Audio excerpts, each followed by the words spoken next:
যখন কিয়ামতের সমস্ত ছোট ও বড় নিদর্শন পূর্ণ হয়ে যাবে তখনই কিয়ামত শুরু হবে। কিয়ামতের শুরুটা হবে সুরে ফুঁক দেওয়ার মাধ্যমে। সুর হলো একটি শিঙা যাতে ফুঁক দেওয়া হবে। শিঙায় ফুঁক দেবেন ফেরেশতা হযরত ইসরাফিল আলাইহি ওয়াসাল্লাম।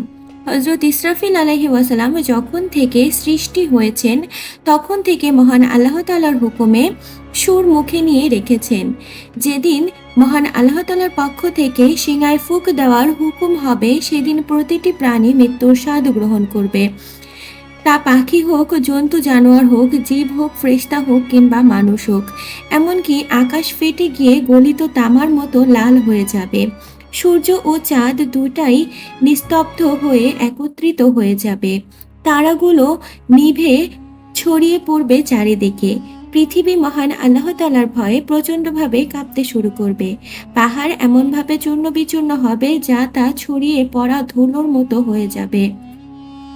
নদী ও সমুদ্রের পানি আগুনের মতো জ্বলে উঠবে। এই পৃথিবীতে যা কিছু জীবনের মতো অবশিষ্ট থাকবে সবকিছু ধ্বংস হয়ে যাবে। এমনকি শেষ পর্যন্ত সেই প্রাণ যিনি শিঙায় ফুঁক দিচ্ছেন অর্থাৎ হযরত ইসরাফিল আলাইহি ওয়াসাল্লাম, তাকেও মহান আল্লাহ তাআলা মৃত্যু দিবেন।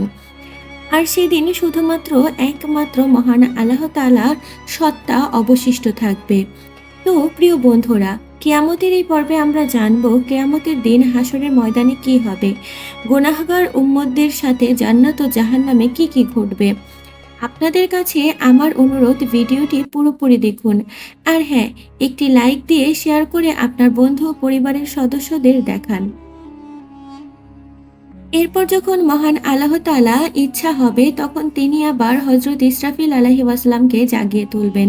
তাকে আবার শিঙায় ফুঁক দেওয়ার হুকুম দিবেন।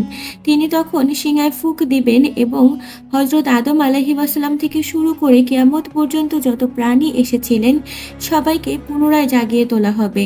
সেই সময় সবার আগে কবর থেকে বের হয়ে আসবেন সৃষ্টির শ্রেষ্ঠ নবীদের শ্রেষ্ঠ হযরত মুহাম্মদ সাল্লাল্লাহু আলাইহি ওয়াসাল্লাম। এরপর হযরত মুসা আলাইহি ওয়াসাল্লাম কবর থেকে উঠে দাঁড়াবেন।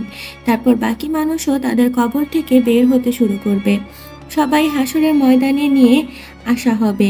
সেখানে এসে সব পুরুষ ও নারীর দেহ নগ্ন এবং খালি পায়ে থাকবে।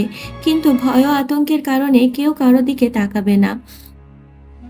তাকানোর মতো সংজ্ঞাও পাবে না। কারণ ময়দানে সূর্যের 10 গুণ তাপ থাকবে। প্রত্যেকেই মনে করবে সূর্য থেকে পৃথিবী মাত্র কয়েক গজ দূরে রয়েছে। তীব্র রোদের কারণে মানুষ ঘামে ভিজে যাবে। আর সেই দিন 7 ধরনের মানুষ মহান আল্লাহ তাআলার আরশের ছায়া পাবেন। নবী করিম সাল্লাল্লাহু আলাইহি ওয়াসাল্লাম বলেছেন, রোদ আর তৃষ্ণার কারণে মানুষ ছটফট করবে। কেউ কারো অবস্থা জিজ্ঞাসা করার মতো অবস্থায় থাকবে না। এই অবস্থায় হাজার হাজার বছর কেটে যাবে। তারপর মানুষ পেরেশান হয়ে নিজেদের পরামর্শ করে হযরত আদম আলাইহিস সালামের কাছে যাবেন।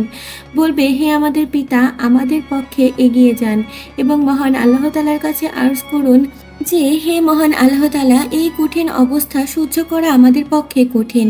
আমাদের হিসাব নিয়ে নিন যাতে আমরা জানতে পারি আমাদের গন্তব্য কোথায়। এই কষ্টে আমাদের সহ্যের বাহিরে। কিন্তু হযরত আদম আলাইহিস সালাম তখন বলবেন, না, আমি একটি ভুল করে ফল খেয়েছিলাম। সেই ভুলের জন্য 300 বছর কেঁদে কেঁদে ক্ষমা প্রার্থনা করেছিলাম।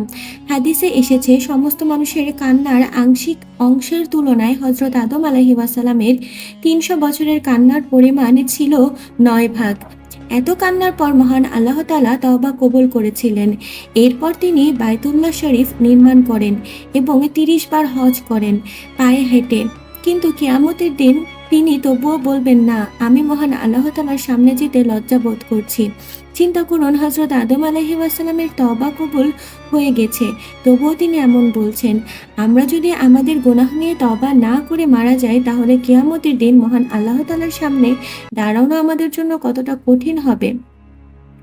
এরপর হযরত আদম আলাইহিস সালাম সবাইকে বলবেন, তোমরা হযরত নূহ আলাইহিস সালামের কাছে যাও। তখন সমস্ত মানবজাতি হযরত নূহ আলাইহিস সালামকে খুঁজে বের করবেন।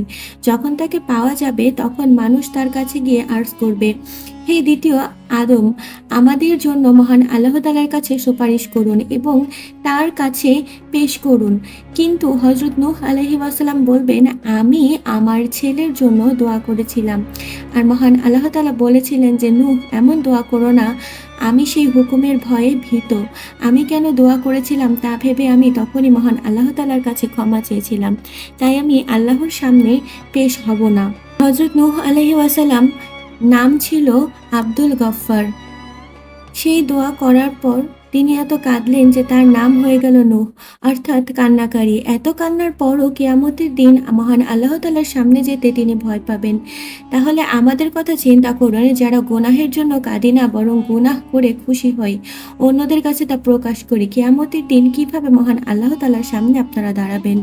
এরপর হযরত নূহ আলাইহিস সালাম সবাইকে বলবেন, তোমরা হযরত ইব্রাহিম আলাইহিস সালামের কাছে যাও। তখন সমস্ত মানবজাতি হযরত ইব্রাহিম আলাইহিস সালামকে খুঁজবেন। তার কাছে আর্জ করবে যে, হে মহান আল্লাহ তাআলার খলিল, আমাদের মহান আল্লাহ তাআলার সামনে পেশ করুন। কিন্তু তিনি তখন বলবেন, না, আজ আমি মহান আল্লাহ তাআলার সামনে যেতে ভয় পাচ্ছি, কারণ আমার জীবনে 3টি ঘটনা ঘটেছিল। তখন তিনি বলবেন, তিনি আল্লাহর খলিল হওয়া সত্ত্বেও তিনি মহান আল্লাহ তাআলার সামনে যেতে ভয় পাচ্ছেন। আর আমরা যারা দিনরাত মিথ্যা কথা বলি, মিথ্যা কসম খাই, অন্যের সামনে নিজের দোষ ঢাকতে মিথ্যা বলি, কিয়ামতের দিনে কতটা লজ্জা হবে তা ভাবুন। এরপর হযরত ইব্রাহিম আলাইহিস সালাম বলবেন, তোমরা হযরত মুসা আলাইহিস সালামের কাছে যাও। তখন সমস্ত মানবজাতি মুসা আলাইহিস সালামের কাছে গিয়ে বলবেন, হে মুসা আলাইহিস সালাম, আমাদের জন্য সুপারিশ করুন। কিন্তু তিনি বলবেন, না, আমি সুপারিশ করতে পারবো না, কারণ একবার আমি আমার বিরোধী এক ব্যক্তির সাথে ঝগড়া করেছিলাম। নসিহতের জন্য তাকে একটি ঘুষি মেরেছিলাম যাতে সে বুঝতে পারে, কিন্তু সেই ঘুষিতে সে মারা গিয়েছিল। আমি মহান আল্লাহ তাআলার কাছে ক্ষমা চেয়েছিলাম, কিন্তু তবুও সে আমার ঘুষিতে মারা গিয়েছিল। তাই আমি মহান আল্লাহ তাআলার সামনে যেতে লজ্জা পাচ্ছি। তারপর মুসা আলাইহিস সালাম বলবেন, তোমরা হযরত ঈসা আলাইহিস সালামের কাছে যাও। তখন সমস্ত মানবজাতি হযরত ঈসা আলাইহিস সালামের কাছে গিয়ে বলবে, কিন্তু তিনি বলবেন, না, আমি মহান আল্লাহ তাআলার সামনে যেতে ভয় পাচ্ছি, কারণ আমার উম্মত আমাকে এবং আমার মাকে মহান আল্লাহ তাআলার সাথে শরীক করে ফেলেছিল। আজ যদি মহান আল্লাহ তাআলা আমাকে জিজ্ঞাসা করেন, তুমি কি বলেছিলে যে তোমাকে এবং তোমার মাকে শরীক করেছিল, তাই আমি মহান আল্লাহ তাআলার সামনে যেতে ভয় পাচ্ছি। তারপর হযরত ঈসা আলাইহিস সালাম বলবেন, তোমরা মহান আল্লাহ তাআলার প্রিয় নবী মুহাম্মদ সাল্লাল্লাহু আলাইহি ওয়াসাল্লামের কাছে যাও। তখন সবাই প্রিয় নবী হযরত মুহাম্মদ সাল্লাল্লাহু আলাইহি ওয়াসাল্লামের কাছে যাবে।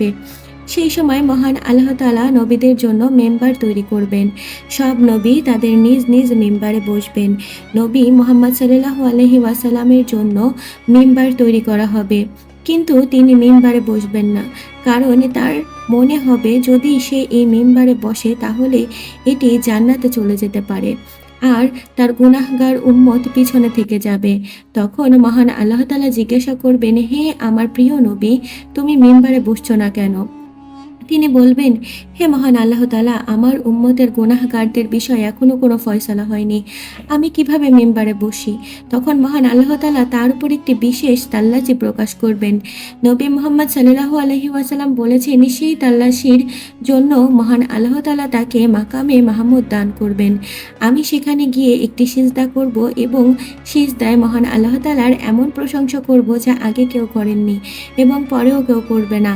কান্নার অবস্থায় তিনি সিজদা করবেন। মহান আল্লাহ তাআলা তার সিজদা কবুল করবেন এবং জিজ্ঞাসা করবেন, হে আমার প্রিয় নবী, তুমি কি চাও?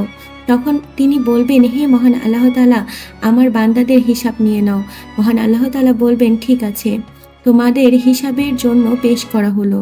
হাদিসে এসেছে, যখন অনুমতি দেওয়া হবে তখন নবী সাল্লাল্লাহু আলাইহি ওয়াসাল্লাম হযরত আবু বকর রাদিয়াল্লাহু তাআলা আনহুর হাত ধরে মহান আল্লাহ তাআলার সামনে পেশ করতে চাইবেন, যাকে হিসাব শুরু হয়। এটি শুনে হযরত আবু বকর রাদিয়াল্লাহু তাআলা আনহুর চোখে পানি এসে যাবে। তিনি বলবেন, হে মহান আল্লাহ তাআলার নবী সাল্লাল্লাহু আলাইহি ওয়াসাল্লাম, আমি জীবনের শেষ সময় মুসলিম হয়েছিলাম। আমার জীবনের বেশিরভাগ সময় ইসলামের আগে কেটেছে, তাই আমি চাই না আমাকে আগে পেশ করা হোক। কিন্তু মহান আল্লাহ তাআলার প্রিয় নবী বলবেন, হে আবু বকর, তোমাকে এগিয়ে যেতে হবে। তখন হযরত আবু বকর এগিয়ে যাবেন এবং নবী সাল্লাল্লাহু আলাইহি ওয়াসাল্লাম যা করেছিলেন তিনিও তাই করবেন। তিনি মহান আল্লাহ তাআলার সামনে সিজদায় পড়ে যাবেন এবং কাঁদতে শুরু করবেন। করবেন। কিতাবে লেখা আছে সিদ্দিকে আকবর রাদিয়াল্লাহু তাআলা আনহু এত কাঁদবেন যে মহান আল্লাহ তাআলা বলবেন, হে আমার প্রিয়ের ঘনিষ্ঠ বন্ধু, কেন কাঁদছ? সিজদা থেকে মাথা তুলে বলো তুমি কি চাও। মহান আল্লাহ তাআলা তার সিজদা কবুল করবেন এবং তার উপর একটি বিশেষ তাল্লাজি জারি করা হবে। মহান আল্লাহ তাআলা তার প্রিয় নবীর এই বন্ধুর প্রতি এত খুশি হবেন যে তার উপর বিশেষ তাজাল্লি প্রকাশ করবেন। তারপর হযরত ওমর রাদিয়াল্লাহু তাআলা আনহুকে পেশ করা হবে। হাদিসে এসেছে হযরত ওমর এগিয়ে যাবেন, তখন মহান আল্লাহ তাআলা বলবেন, হে ওমর, তোমার উপর শান্তি বর্ষিত হোক। বলবেন, তিনি এমন পবিত্র জীবনযাপন করেছিলেন যে তার আমল দেখে মহান আল্লাহ তাআলা খুশি হয়েছিলেন। এরপর মহান আল্লাহ তাআলার প্রিয় উসমান রাদিয়াল্লাহু তাআলা আনহুকে পেশ করা হবে। কিতাবে লেখা আছে যখন উসমান আল্লাহ তাআলার সামনে পেশ হবেন তখন মহান আল্লাহ তাআলা তার হিসাব খুব দ্রুত নিয়ে নেবেন। এরপর হযরত আলী রাদিয়াল্লাহু তাআলা আনহুকে পেশ করা হবে মহান আল্লাহ তাআলার সামনে। হাদিসে এসেছে কিয়ামতের দিনে সবচেয়ে সহজ ও দ্রুত হিসাব হবে হযরত আলী রাদিয়াল্লাহু তাআলা আনহুর। যখন নবী করিম সাল্লাল্লাহু আলাইহি ওয়াসাল্লাম তার 4 বন্ধু পেশ হয়ে যাবেন, তখন মহান আল্লাহ তাআলা বলবেন, আজ আমি নেক বান্দাদের আলাদা করো। তখন কাফির ও মুশরিকদের একদিকে এবং নেক বান্দাদের আরেকদিকে আলাদা করা হবে। এরপর সব আমলের হিসাব নেওয়া হবে। তারপর মহান আল্লাহ তাআলা বলবেন, জাহান্নামের উপর দিয়ে পুল সিরাত পার হয়ে নেক লোকেরা জান্নাতে যাও। তখন মুমিন বান্দারা পুল সিরাত পার হতে শুরু করবেন। কিছু মুমিন এমন হবেন তারা বিদ্যুতের গতিতে পার হয়ে যাবেন, কেউ বাতাসের গতিতে পার হবে, কেউ ঘোড়ার গতিতে দৌড়িয়ে পার হয়ে যাবে, কেউ বা হাঁটার গতিতে, কেউ বা হামাগুড়ি দিয়ে পার হবেন। যারা পুল সিরাত পার হয়ে যাবে তারা মহান আল্লাহ তাআলার জান্নাত পাবেন। প্রত্যেকে পুল সিরাত পার হবে, তখন তারা পুল সিরাত পার হয়ে যাবেন। নবী সাল্লাল্লাহু আলাইহি ওয়াসাল্লাম মনে করবেন আমার উম্মত সবাই আমার সাথে এসে গিয়েছে এবং জাহান্নাম থেকে মুক্ত হয়েছে। তিনি তাদের নিয়ে জান্নাতে প্রবেশ করবেন। জান্নাতে অনেক সময় কাটবে, কিন্তু যে মুসলিমরা পুল সিরাত পার হতে গিয়ে জাহান্নামে পড়ে যাবেন তাদের শাস্তি হবে।